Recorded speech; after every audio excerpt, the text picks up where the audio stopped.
기독교 역사 속에는 과거에도 현재에도 변함없이 하나님의 이름을 앞세워 노략질하는 이리와 같은 거짓 선지자와 종교 사기꾼들이 너무도 많습니다. 마치 홍수가 범람하듯이 넘쳐나고 있습니다.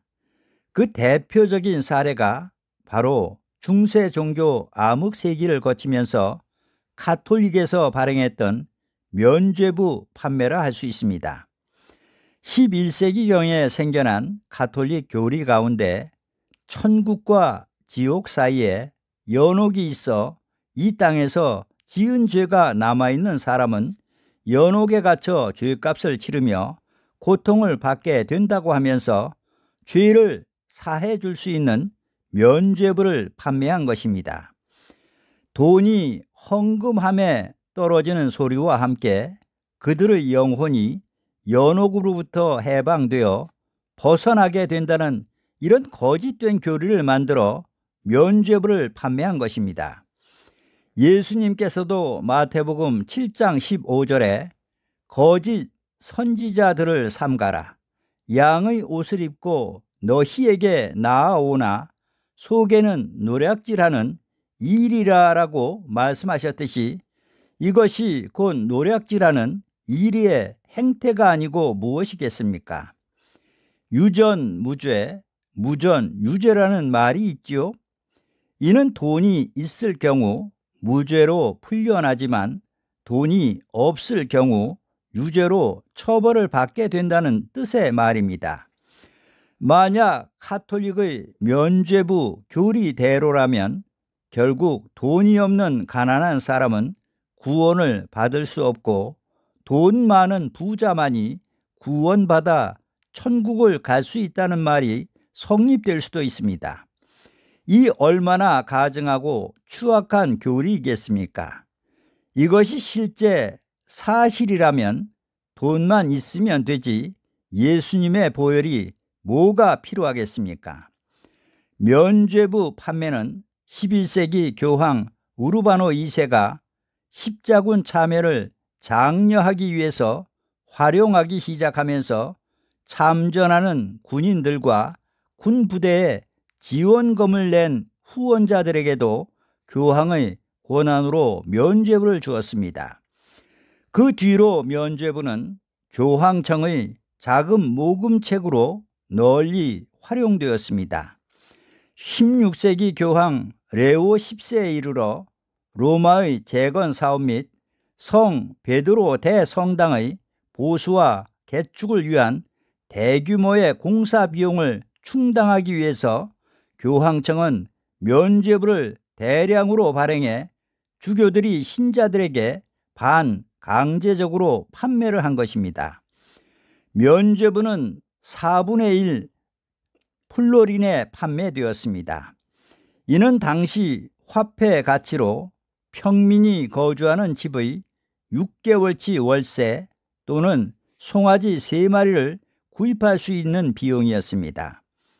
각종 세금에도 힘겨워하는 일반 평민들에게까지도 각 목적에 해당하는 면죄부를 세분화해서 발부해 한 가족이 여러 개를 구입할 수 있도록 유도했습니다. 이 막대한 자금은 곧장 교황청으로 모여졌습니다. 그렇게 모여진 돈으로 온갖 사치와 가톨릭의 웅장하고 화려한 성당이 건축된 것입니다.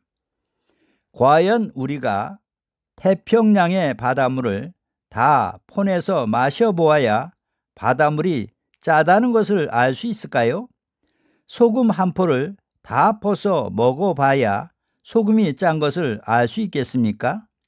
하나를 보면 열을 안다는 말도 있듯이 간단히 이 한 가지 사실만 보더라도 가톨릭이 얼마나 영적으로 타락하고 부패해 있는가를 어렵지 않게 느낄 수 있습니다.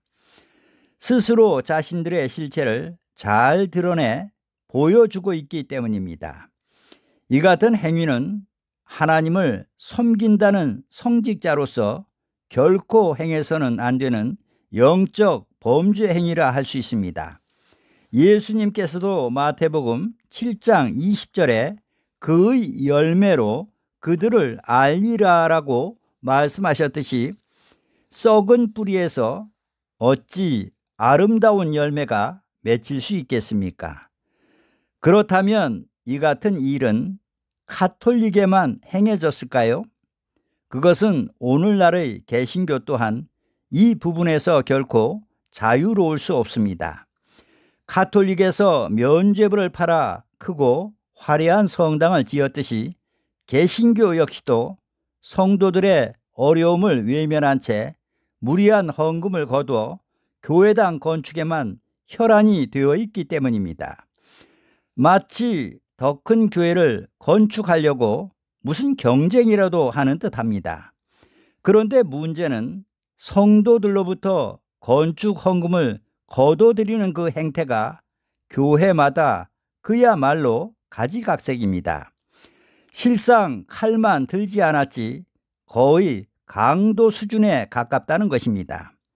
이 외에도 그럴듯한 말을 붙여 거둬들이는 헌금의 종류가 어지러울 정도로 많습니다.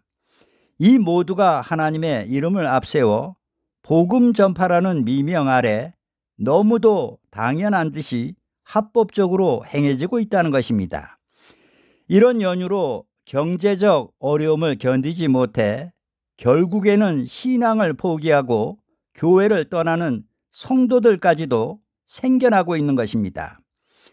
이것이 과연 하나님의 뜻일까요? 교회가 크고 웅장해야 하나님이 함께 하시는 걸까요? 결코 그렇지 않습니다. 주님께서도 사도들도 광야에서 외치셨지 크고 화려한 성전에서 복음을 전한 것이 아닙니다. 복음의 제사장인 사도 바울은 도리어 새 빵을 얻어 그곳에 유하며 복음을 전했습니다. 사도행전 28장 30절로 31절 말씀을 보시겠습니다.